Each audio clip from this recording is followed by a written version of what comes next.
Hey guys, Ryan Munsey with Freak Athletics, author of the 40-Inch Diet, back to answer some more frequently asked questions. Alright, we get this one all the time. What should I eat before I work out? What should I eat after I train? The answer is going to depend on your goals, and it's also going to depend on the type of training that you do. So I have a little saying that says, eat for what you're about to do. If you're going to go to basketball practice or football practice, something that lasts 2 hours long and it's more of an aerobic type activity, you're going to need a little bit different fuel than you would for 30 minutes of cardio or 60 minutes of weight training. Alright, most of the time if you're just doing cardio, then it may be purely for fat loss. So you're going to want to limit the carbs that you eat before cardio designed purely for fat loss. If you're doing something that's performance based, then you're going to want to fuel that with some carbohydrates and some protein.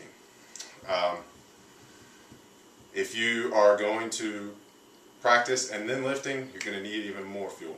Alright, so the simple rule of thumb here, as long as you're going for performance, then we're going to include some lean protein and some carbohydrates as a fuel source before and after, sometimes even during, depending on the duration or the intensity of the session. So I'll use myself as an example. If I'm going to go lift, I'm going to mix up a drink that has some protein and some carbohydrates in it.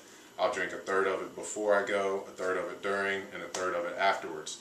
I also have a solid food meal about an hour before I lift, usually chicken and rice, a little bit of olive oil and kale, and then about 60 minutes after I lift, 30 to 60 minutes after, I'm going to have another solid food meal, very similar to the one that I had before. I will omit the fat at the post-training meal so that I can get those nutrients into my bloodstream a little bit faster. Hopefully that answers you guys' questions. If you have any questions on that, make sure you let us know and we'll try to help you out a little bit more. Thanks guys.